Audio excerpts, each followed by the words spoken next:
Eu gostava de compartilhar com a igreja hoje uma mensagem que eu intitulei de Visão Espiritual, Vendo Além do Natural. A última vez que eu ministrei aqui, eu falei sobre o poder de um encontro com Deus, e depois eu desci, o Vitor Cantarello falou assim para mim: você falou de várias pessoas que tiveram um encontro com Deus, mas não falou de Paulo. Eu falei, esqueci, estava no tópico e eu pulei. Mas foi bom. Hoje vamos falar especificamente sobre o encontro que Paulo teve com Jesus e como isso mudou a vida dele e a história da humanidade. É interessante, se nós formos pensar, a importância de Paulo para a fé cristã, para a divulgação. Se formos pensar bem, talvez, se não fosse o ministério de Paulo, muitos não teriam sido alcançados. Talvez nós não tivéssemos sido alcançados. Porque os discípulos, é claro, foram muito importantes, tiveram a sua importância, mas, de modo geral, se limitaram a pregar aos judeus. E Paulo não. Paulo foi pregar a Roma, como ele era uma pessoa que nasceu onde hoje é a Turquia, né? Tarso é onde hoje é a Turquia. Cresceu sob a influência da cultura grega, a cultura helenística, e Paulo falou aos gentios. Paulo foi o principal responsável pela propagação da mensagem de Cristo. Os discípulos talvez não tivessem conseguido desincumbir tão bem essa tarefa como Paulo fez. E Paulo, falando sobre o encontro de Paulo com Jesus, que foi muito rápido, foi extremamente rápido, foi quando ele ia ao caminho de Damasco e viu uma grande luz, como se fosse a luz do sol, e o cegou. E aquele encontro bastou para mudar a vida dele e a história da fé cristã. E nós vamos falar um pouquinho sobre isso, porque Paulo recebe um chamado naquele dia. Paulo recebe um chamado para, o que ele diz lá em 2 Coríntios 4:18, diz que, Paulo fala, não atentamos nós para coisas que se veem, mas para as que não se veem, porque as que veem são temporais, e as que não se veem são eternas. Se nós formos agora, vamos aqui ler o texto base, que está lá em Atos 26. Em Atos 26, o versículo 13 em diante, vai dizer assim: ao meio-dia, ó rei, Paulo estava fazendo a sua defesa perante o rei, ele estava fazendo a defesa da fé. Ao meio-dia, ó rei, vi no caminho uma luz do céu, que excedia o esplendor do sol, cuja claridade me envolveu a mim e aos que iam comigo. E caindo nós por terra, ouvi uma voz que me falava, e em língua hebraica dizia: Saulo, Saulo, por que me persegues? Dura coisa te é recalcitrar contra os aguilhões. E disse eu: quem é, Senhor? E ele respondeu: eu sou Jesus, a quem tu persegues. Mas levanta-te e põe-te sobre teus pés, porque te apareci por isto, para te pôr por ministro e testemunha, tanto das coisas que tem visto, ou seja, das que estão acontecendo agora contigo, nesse momento, como daquelas pelas quais te aparecerei ainda, livrando-te deste povo e dos gentios, a quem agora te envio, para lhes, aqui o chamado, para lhes abrires os olhos e das trevas os converterdes à luz, e do poder de Satanás a Deus, a fim de que recebam a remissão dos pecados, a herança entre os que são santificados pela fé em mim. Por isso, ó rei Agripa, não fui desobediente à visão celestial. E realmente a gente vai ver hoje que o que Paulo está a dizer para o rei Agripa é uma verdade. Ele não foi, porque o chamado dele foi para abrir os olhos às pessoas. E Paulo vai fazer isso várias vezes. É interessante que para nós, simples mortais, nós temos uma visão limitada das coisas. Nós enxergamos aquilo que está diante dos nossos olhos apenas. E nós temos uma dificuldade muito grande de perceber, de conseguir ver as coisas espirituais, o mundo espiritual. Nós estamos, diante da nossa limitação do mundo físico, apenas a ver as coisas que acontecem no mundo físico. A gente não consegue ver aquilo que acontece no mundo espiritual. E Paulo, ele, durante o seu ministério, ele vai dar muita ênfase a isso, a exortar os cristãos a conseguirem enxergar, a ver as coisas espirituais. Jesus, quando ele fala à igreja de Laodiceia, nós conhecemos o texto lá de Apocalipse 3, na carta às 7 igrejas, ele faz uma dura repreensão aos crentes de Laodiceia, porque Jesus os acusa de serem cegos, de não enxergarem bem. Eu uso a palavra enxergar, não é muito popular entre os portugueses, mas Camões usava a palavra enxergar. Então os Camões podia, também posso. No sentido de ver. Os crentes de Laodiceia achavam que estavam tudo bem com eles. Achavam que tinham dinheiro, que tinham prosperidade, não precisavam de Deus para nada. E por isso não conseguiam enxergar a sua realidade, não conseguiam enxergar a sua limitação. Mas Paulo tenta demonstrar para a igreja a importância de enxergar as coisas espirituais, de ver as coisas espirituais. E o que a Bíblia ensina sobre essa visão espiritual? Paulo vai falar em vários textos sobre isso. Por exemplo, na sua primeira carta aos Coríntios, no capítulo 2, 12 a 14, ele vai dizer assim: nós, porém, não recebemos o Espírito do mundo, mas o Espírito que provém de Deus, para que entendamos as coisas que não foram dadas por Deus. A gente não recebeu o Espírito do mundo, mas recebemos o Espírito que vem de Deus, para conseguir entender as coisas que provêm de Deus. O homem natural não compreende as coisas do Espírito de Deus. Ele está fazendo uma afirmação sobre aquela pessoa que não conhece a Deus, que não tem o Espírito de Deus. Ele está dizendo, olha, quem não tem o Espírito de Deus, não consegue entender as coisas de Deus. Se isso, por um lado, é verdade, o outro oposto tem que ser a verdade também. O que é espiritual tem que compreender as coisas de Deus. Então nós, como somos espirituais, a partir do momento que nós aceitamos a Jesus, recebemos o Espírito Santo em nossa vida, nós temos que enxergar as coisas espirituais. É necessário. Então, estava a dizer que o homem natural não compreende as coisas de Deus porque lhes parecem loucura e não pode entendê-las, porque elas se discernem espiritualmente. Então, está falando de coisas que uma pessoa pode ver e coisas que a pessoa não pode ver. Aquilo que a pessoa do mundo não pode ver, nós, como cristãos, podemos ver e devemos ver. Nós não podemos estar limitados. Em Efésios 1 e 18, ele vai dizer: iluminados os olhos do vosso entendimento, para que saibais qual seja a esperança da sua vocação e quais as riquezas da glória da sua herança nos santos. Paulo era uma pessoa muito prática quando ele ministrava a sua palavra.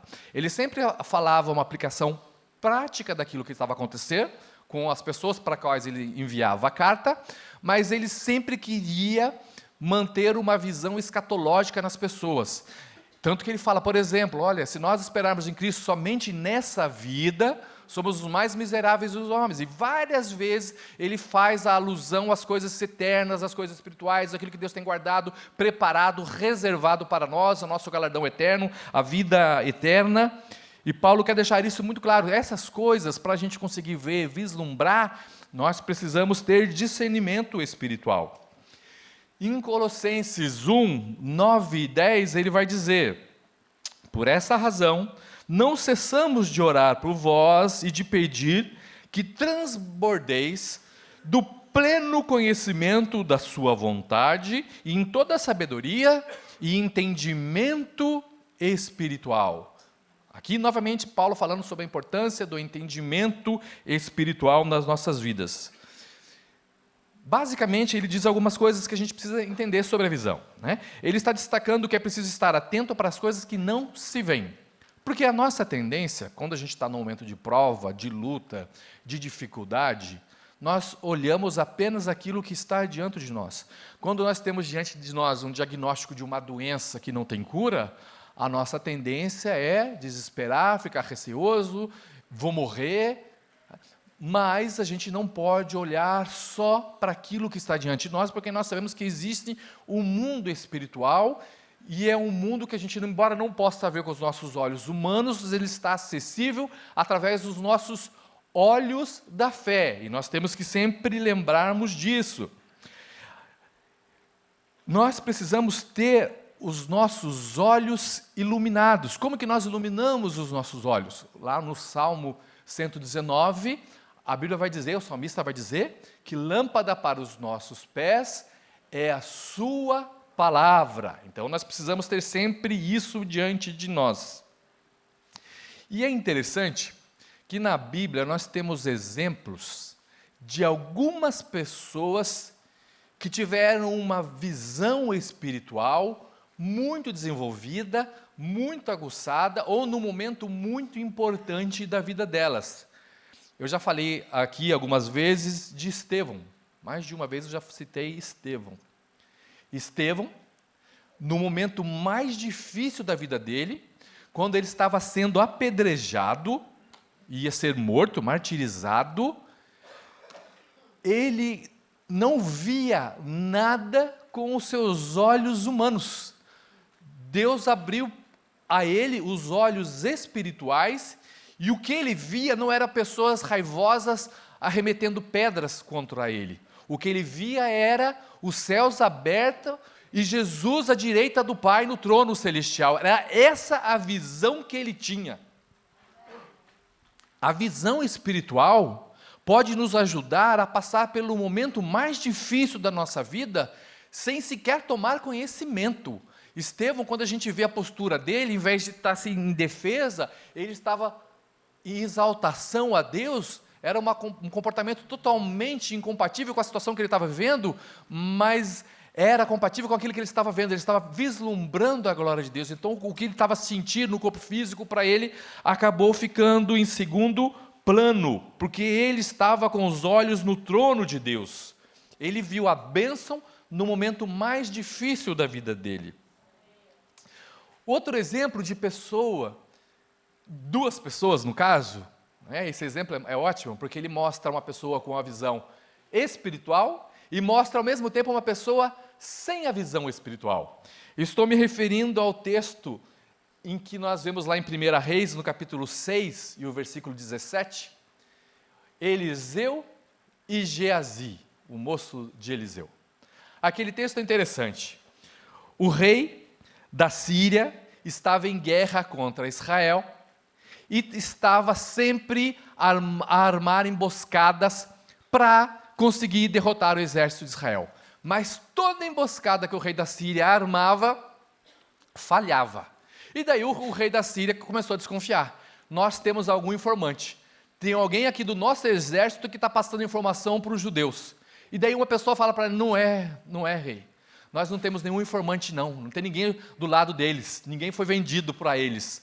O problema para nós é que eles têm um profeta, que tudo que o senhor pensa na sua cama de dormir, Deus revela para esse profeta e o profeta fala para o rei, e é o profeta Eliseu. Ah, é esse o problema? Então vamos matar Eliseu. E manda um exército enorme, com muita gente, muitos soldados e cavalos, cercarem a cidade em que Eliseu estava.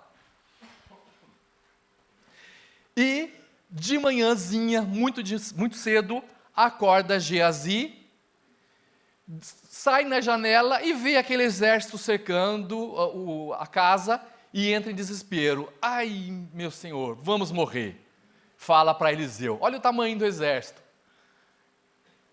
Geazi tinha a visão que todas as pessoas normais, todos nós temos no nosso dia a dia, a visão daquilo que está fisicamente diante de nós. Mas Eliseu não, Eliseu não se preocupa. Maior é aqueles que estão conosco do que aqueles que estão com ele. Veja, Geazi, o que Eliseu, acho que ficou doido, ficou maluco. Eliseu, quem está com nós? Só nós dois, olha o tamanho do exército. Eliseu fala, Senhor, Eliseu faz uma oração, abre os olhos do menino, para ele enxergar o que eu estou enxergando.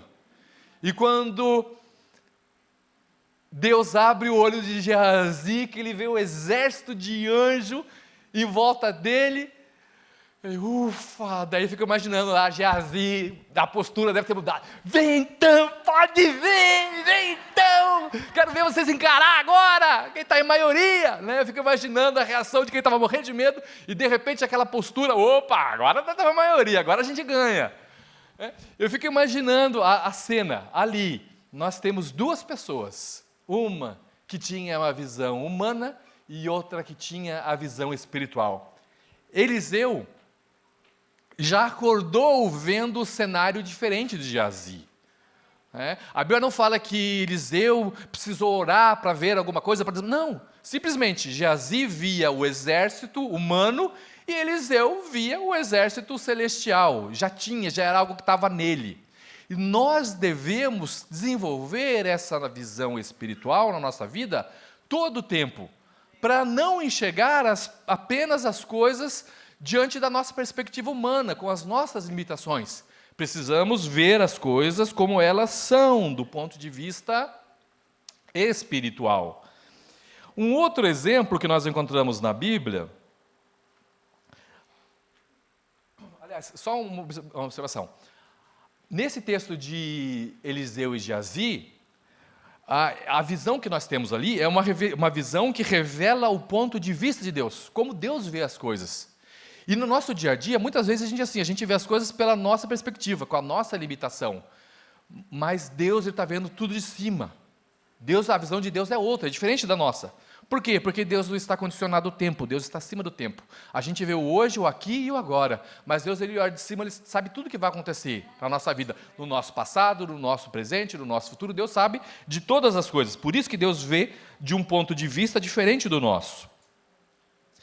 E existe também uma visão espiritual que expõe a nossa cegueira, que expõe a nossa ganância, que expõe os nossos erros, a nossa limitação.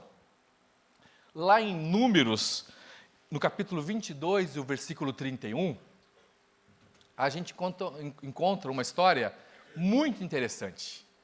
É um episódio único na Bíblia, que é a história de Balaão e a sua jumenta. É uma história bastante interessante. Por quê?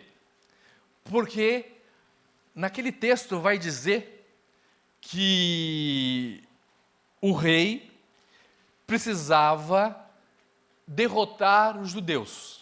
O rei de Moabe queria derrotar os judeus, antes que os judeus assumissem a propriedade da terra prometida, de Canaã.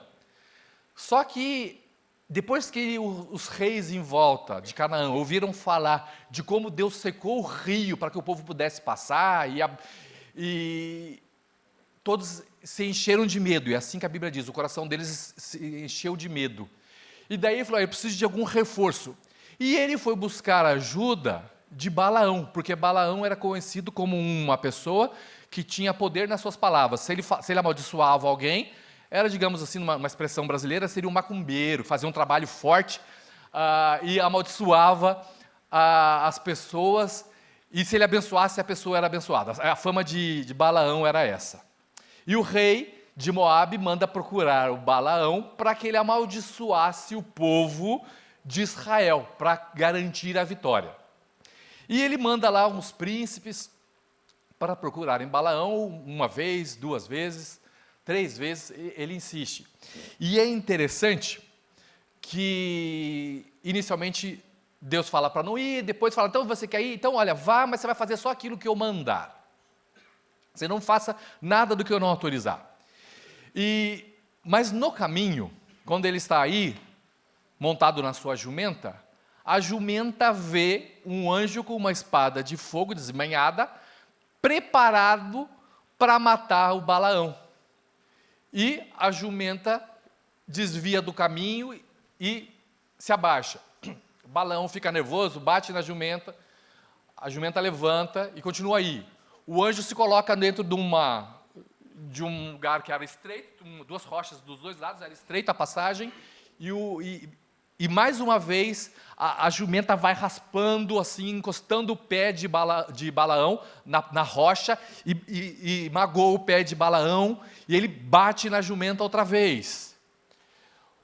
O anjo se coloca um pouco mais para frente, onde não dava para a jumenta desviar, a jumenta abaixa, não avança, e Balaão bate nela de novo, e nesse momento Deus abre o olho espiritual de Balaão, para Balaão conseguir enxergar o que uma jumenta conseguia e ele não, que era o anjo com a espada.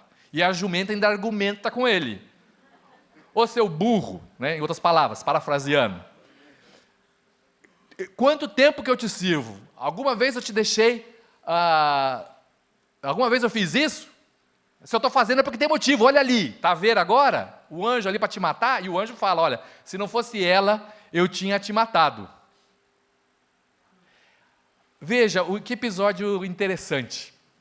Uma jumenta com visão espiritual e ainda fala, e argumenta com ele. Ainda lembra do passado, eu nunca fiz isso com você, estou fazendo porque tem um anjo na frente, mais inteligente que ele. Um homem sem visão espiritual pode ser mais tolo do que uma jumenta. Moral da história. Interessante como nós precisamos de visão espiritual. Nós precisamos. E detalhe, tudo isso, depois de tudo, às vezes as pessoas são como Balaão. Porque Balaão, Deus tinha proibido ele expressamente de amaldiçoar o povo de Israel. Deus determinou que ele devia abençoar. E em 3 tentativas, que o rei de Moabe fala, então agora você amaldiçoa. Na primeira vez, Balaão abençoou. Não, então vamos para outro lugar. Era para você amaldiçoar, você abençoa, vamos para outro lugar. Leva para outro sítio, e nesse outro lugar, Balaão abençoa de novo. Nas 3 vezes falaram, não posso falar o que Deus não mandou falar. Só que Balaão, a não amaldiçoar o povo de Israel, estava tendo prejuízo, porque o rei tinha prometido, olha, se você amaldiçoar eles, eu vou te encher de dinheiro, vou te encher de ouro e de prata, vou te dar muita riqueza. E Balaão estava preocupado que ele ia perder a riqueza. Então ele deu um jeito, encontrou uma forma de prejudicar o povo de Israel sem amaldiçoar. Então o que ele fala? Ele percebeu, bom, o povo de Israel é abençoado porque eles são tementes a Deus. Então ele fala para o rei de Moabe, olha, manda as suas mulheres se oferecerem para os judeus, faça que eles pequem e eles vão perder o compromisso com Deus, depois você consegue derrotá-los. E depois Pedro na sua carta, vai falar da doutrina de Balaão, porque Balaão semeou, se ele não podia de um jeito prejudicar o povo de Israel, ele arranjou outra forma de prejudicar o povo de Israel. Veja, pela ganância, movido pela ganância, pelo dinheiro, ele, tendo a visão clara das coisas de Deus, ele amou mais o dinheiro do que o plano e a vontade de Deus. Foi um grande erro, foi um falso profeta que errou muito. Mas ainda temos um outro exemplo de visão. Talvez a gente possa pensar que isso seja um pouco mais a nossa realidade, né? Porque a gente vê uma jumenta falando, já não está muito na nossa realidade. Mas, quando nós vamos lá em Lucas, no capítulo 24, nós vemos a visão que revela Jesus. É a história dos discípulos no caminho de Emaús. Os discípulos voltando de Jerusalém, arrasados, tristes, porque Jesus tinha morrido. E Jesus, a gente conhece a história, para ao lado deles no caminho e vai acompanhando, e vai falando. E quando ele fala, do que vocês estão falando? Ah, de Jesus que morreu. Como assim? O que vocês estão falando? Mas você é o único judeu que não sabe do que aconteceu? Não está sabendo das notícias? Não viu no Facebook? Não viu no WhatsApp? Ninguém te mandou? Não saiu no jornal? Né? Você é o único judeu que não está sabendo que morreu Jesus, um dito Messias? Tá? E Jesus lá com eles. E eles não percebendo. Até que no final de tudo, quando eles convidam Jesus para dormir com ele, e sentam na mesa e vão partilhar o jantar, e Jesus parte o pão. Naquela hora, depois de uma longa caminhada, depois de estar junto vários momentos, abre-se-lhes os olhos e eles conseguem perceber, nossa, é Jesus que está aqui, e a gente não tinha percebido. Talvez isso se diga mais alguma coisa para a nossa realidade. Porque muitas das vezes, nós nos colocando na situação dos discípulos, que estamos seguindo a Jesus, caminhando com Jesus, às vezes por anos e anos, esquecemos que Ele está ao nosso lado. Esquecemos que Ele está a falar conosco, que Ele está a nos orientar, que Ele está a nos ministrar, nos curar, nos renovar, a nos dar força. E às vezes a gente nem enxerga, nem vê a ação de Deus em nossa vida. Pensou que perda? Detalhe, eles perderam mesmo muito, porque eu fico imaginando o lugar deles. Se fosse os discípulos ali, e tivesse percebido de imediato, quantas coisas eles teriam perguntado para Jesus. Jesus, como é que é isso? Como é que foi? O Senhor recitou? Teriam chance de perguntar muito mais coisa. A gente não sabe se eles teve outra oportunidade depois daquele momento de estar com Jesus de novo. Provavelmente não, a Bíblia não diz. Mas se eles não tiveram, eles devem ter se arrependido muito de não ter perguntado mais coisas para Jesus. Porque quando eles percebem finalmente que é Jesus na hora do partir do pão, Jesus desaparece diante deles. Então eles não tiveram muito tempo para conversar com Jesus, percebendo que eram Jesus. Então, estar do lado de Jesus, sem perceber que é Jesus que está conosco, que é Jesus que nos acompanha. Nós não podemos deixar que isso aconteça na nossa vida. Nós temos que estar com os olhos do nosso coração, os olhos da nossa fé, os olhos do nosso entendimento. Qualquer expressão que você queira usar da Bíblia, sobre os nossos olhos espirituais, nós temos que estar sempre atento àquilo que Deus está fazendo. A Bíblia fala que Deus tem o seu caminho na tormenta e na tempestade. Muitas vezes a gente está no meio da tormenta, está no meio da tempestade, Deus está a mostrar o caminho e nós não estamos a ver o agir de Deus em nossas vidas. Nós precisamos, meus irmãos, saber que nós não estamos sozinhos. O que diferencia os cristãos de quem não é cristão é o fato de que nós caminhamos com Deus. Amém? Caminhamos com Deus? Alguém tem dúvida disso? Nós caminhamos com o único Deus. Um budista, eu acho que ele nem a fé tem de que caminha com Buda. Acho que, não sei qual é, não percebo muito da filosofia, da doutrina budista, mas eu imagino que eles não tenham a noção de que Buda os protege, os guia no dia a dia. Né? Qualquer outra religião não tem essa fé, mas nós cremos num Deus que tem um relacionamento conosco de pai e filho, e que mora junto, pai e filho que moram junto, na mesma casa, convivem todo o tempo. É assim que nós nos relacionamos com Deus. Agora nós vamos passar a vida toda na casa de Deus, convivendo com Deus, sem perceber que é Ele que está ali. Que nem o filho pródigo, o irmão do filho pródigo que ficou com o pai, mas não percebia que a condição dele era de filho e que ele poderia ter desfrutado das bênçãos. Ele reclama, mas por que o senhor não fez o churrasco para mim? O churrasco foi só para o meu irmão que chegou, que te abandonou. O pai olha, mas você estava aí, podia ter feito churrasco a vida toda, estava aí, fazer festa, você está em casa comigo. A gente precisa perceber que a gente é filho, que Deus nos ama. E engraçado, porque nós temos dificuldade de ver o mundo espiritual, de enxergar as coisas espirituais, mas nós temos uma facilidade enorme de imaginar o que não existe. O mundo espiritual que existe, a gente não vê, mas a nossa imaginação é fértil, a gente vê dificuldade onde não há, a gente vê empecilho onde não tem, a gente vê derrota onde não há, a gente vê tanta coisa ruim, ou vê tanta coisa boa que também é irreal. É interessante. Provavelmente um dos maiores oradores da língua portuguesa, o padre Antônio Vieira, todos nós estudamos as suas obras na escola, literatura portuguesa, ele fala uma observação no seu Sermão do Mandato. Ele fala sobre aquele texto de João 3, e que fala que Jesus, o Senhor me deste, que estão no mundo, eu os amei. Ele argumenta, mas por que Jesus coloca a expressão, porque eu amei aqueles que estão no mundo? Por que Deus faz a questão de mencionar mundo na frase? Ele faz assim, eu os amei. Bastava, a expressão no mundo parece ser redundante. Por que João usa essa expressão e faz esse acréscimo ali na carta, no capítulo 3?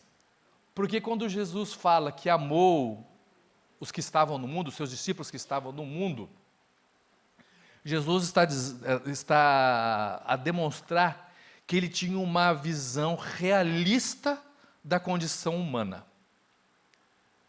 Porque veja, segundo o argumento desse sermão, o amor, para ser uma coisa que desmerece o amor é a ignorância de quem ama sobre quem é amado. Esse é o argumento do sermão.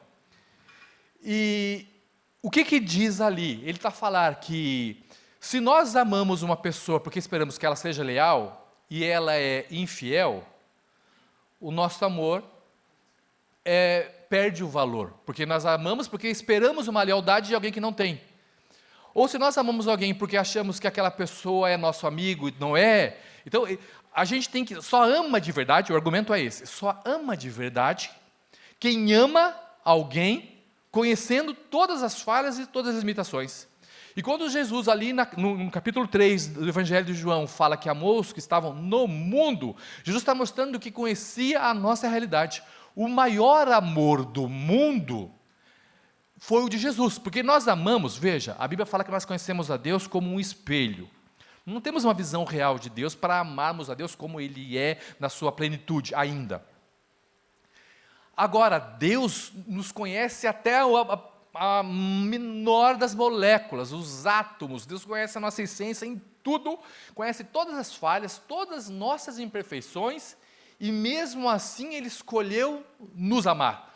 O amor de Jesus por nós não é um amor que tem imaginação. Jesus não precisou imaginar o Alessandro de um jeito, olha, o Alessandro é santinho, ele é isso, é aquilo, porque ele sabe que não é verdade, ele conhece as falhas, os pecados, os erros, as tentações, toda a limitação da nossa condição humana, e mesmo assim, sem imaginação, ele escolheu nos amar. Jesus conhecia Judas, Jesus sabia que Judas ia traí-lo, mas Jesus sempre escolheu amar. Até Judas teria desfrutado do amor de Jesus se tivesse optado por isso, se tivesse aceitado esse amor. Então o amor de Jesus por nós não é um amor fantasiado, é um amor real, conhecendo todas as nossas imperfeições. Quando nós amamos uma outra pessoa, nós sempre fazemos uma fantasia, sempre chegamos, tem um ditado, fala, quem ama o feio, belo lhe parece. Né? É mais ou menos assim, a gente ama as pessoas, mas temos uma visão não real das pessoas, a nossa visão é limitada, mas a visão de Deus por nós é real, completa, plena, e mesmo assim, Ele escolheu nos amar. Então veja, esse amor que Ele tem por nós, e que Ele quer que não seja algo imaginado, que seja algo real também da nossa parte por Ele, é algo que nós precisamos vivenciar. E voltando aqui à questão da nossa visão, em vez de eu imaginar coisas que não existem, eu devo optar por ver, enxergar o mundo espiritual, porque esse sim é real. Então, deixe a imaginação de coisas boas ou ruins que possam não ser verdade e faça uma escolha intencional de ver o mundo espiritual que está diante de você. É uma escolha, é uma opção. Você pode parar de imaginar, deixe a imaginação de lado, porque mesmo a nossa imaginação, tendencialmente, dos pessimistas principalmente, é sempre ver o pior, imaginar a pior das coisas. Se nós pararmos de imaginar e começamos a olhar para o alto, olhar para o mundo espiritual, olhar para as coisas de Deus, nós faremos muito melhor.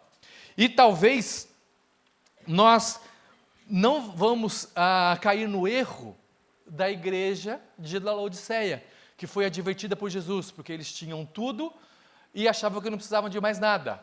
Mas Jesus fala que o problema deles era a riqueza material, era uma ilusão. Pelo fato de ter riqueza, eles eram mornos espiritualmente, ou seja, não eram nem frios, ou seja, nem incrédulos e nem fervorosos, crentes a sério. E isso representava uma cegueira espiritual. Mas há uma coisa interessante. Jesus não se limita a repreender, a exortar a igreja de Laodiceia.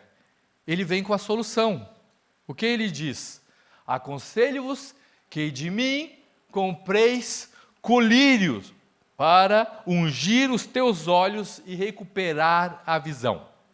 Então, eu não sei quanto tempo você caminha com Jesus, quanto tempo você está na sua fé, mas se algum momento da sua vida você perdeu a sua visão espiritual, você pode recuperá-la ao comprar esse colírio espiritual que Jesus nos oferece. Não é? O colírio está na palavra de Deus, lâmpada para os meus pés, não é? Luz para os meus caminhos. O colírio está na sujeição da nossa vida ao Espírito Santo, ao mover do Espírito Santo. Se nós deixarmos o Espírito Santo agir em nossa vida, nós recuperamos a nossa visão espiritual. Então, nada de ficar olhando o mundo pela perspectiva física.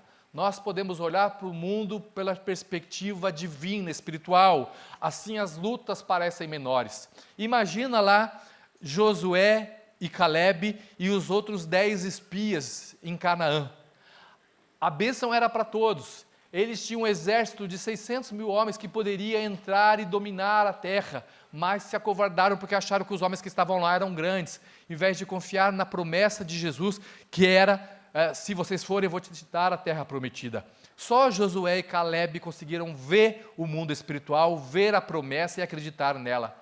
Que nós sejamos os que veem as coisas espirituais, que nós sejamos aqueles que olham, que veem a luta, que veem a dificuldade, mas sabe que acima da nossa luta, acima da nossa dificuldade, há um Deus que é todo-poderoso, há um Deus que trabalha por nós, há um Deus que nos fortalece, há um Deus que nos vivifica, né? Parar de lamentar, parar de reclamar das nossas dificuldades, das nossas limitações, porque nós não lutamos com as nossas forças, nós lutamos com as forças que Deus nos dá, com a força do Espírito Santo, e nós temos que tomar posse disso e viver de acordo com isso.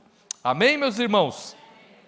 Jó, no seu momento mais difícil, depois de tanta luta, e veja, Jó já era alguém que agradava a Deus, era exemplo de alguém que agradava a Deus, mas depois de tudo que ele passou, todo o sofrimento, toda a derrota, toda a desgraça que veio na vida dele, ele vai dizer lá no capítulo 42, assim, antes eu te conhecia de ouvir falar, mas agora meus olhos te veem. Olha que maravilha, né? Jó conseguiu ver a Deus. Espero que a gente não precise passar por tanto sofrimento como Jó passou para conseguir ver a Deus. Amém?